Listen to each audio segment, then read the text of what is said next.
చీకటిలో మగ్గిపోతూ బురదలో కూరుకుపోయి ఉన్న భూమి లోపలి విత్తుని చీల్చుకుని వేర్లు బయటికి వస్తాయి. ఇంకా ఇంకా మట్టి లోపలికి చొచ్చుకుపోతాయి. అదే సమయంలో భూమిని చీల్చుకుంటూ లేత మొలక కూడా పైకి వస్తుంది. అంటే రెండు వైపులా ఏకకాలంలో ఎదుగుతుందన్నమాట. ఎవరికీ కనబడని కష్టం అనుభవిస్తేనే అందరికీ కనబడే ఇష్టమయ్యే మొక్క బయటికి వస్తుంది.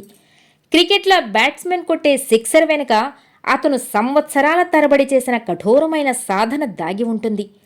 ఏదీ తనంత తాను నీ దరికి చేరదు, శోధించి సాధించాలి అని ఓ మహాకవి ఏనాడో చెప్పినట్లు కష్టపడితేనే ఫలితం దక్కుతుంది. పైగా బయట ప్రపంచానికి కనబడేది మన ఫోటో ట్రాఫిక్ విజయం మాత్రమే.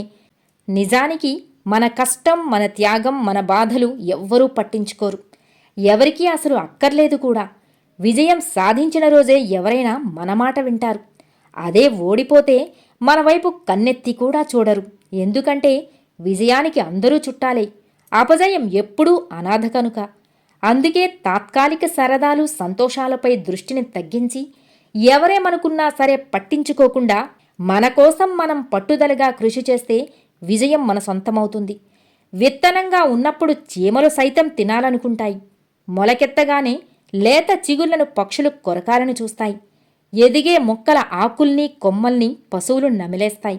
అన్నింటినీ తట్టుకొని మహావృక్షమై నిలబడిన నాడు ఇన్నాళ్ళు దాన్ని నాశనం చేయాలని ప్రయత్నించిన సమస్త జీవరాశులు దాని పండ్లను తిని దాని నీడలోనే సేదతీరుతాయి.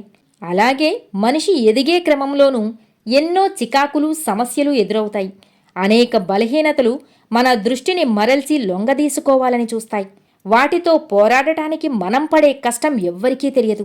ఆ దశలో మనల్ని విమర్శించి వెక్కిరించిన వాళ్లే విజయం సాధించాక సలాం కొడతారు, ప్రశంసల్లో ముంచెత్తుతారు. ఇది లోకరీతి. చెట్టు బయటకి మనకి కనపడేలా ఎంతగా ఎదుగుతుందో భూమి లోపల ఎవ్వరికీ కనబడకుండా కూడా అంతలా విస్తరిస్తుంది. పైన శాఖోపశాఖలుగా విస్తరించిన కొమ్మలతో, లోపల వేర్లతో రెండు వైపులా పెరిగినప్పుడే అది దృఢంగా నిలబడగలుగుతుంది. భూమిపైన వెలుతురులో అందరికీ కనబడేలా స్వేచ్ఛగా ఎదగడాన్ని ఫోటో ట్రాఫిక్ అంటారు. చెట్టులాగే మన ప్రగతి కూడా రెండు వైపులా ఉండాలి. ఒకటి అంతర్గతం, రెండోది బహిర్గతం. కాబట్టి నేనింత కష్టపడుతున్నాను, అంత కష్టపడుతున్నాను అని సెల్ఫ్ పిటీలో కూరుకుపోకుండా కనిపించే విజయమే లక్ష్యంగా ముందుకు వెళ్ళాలి.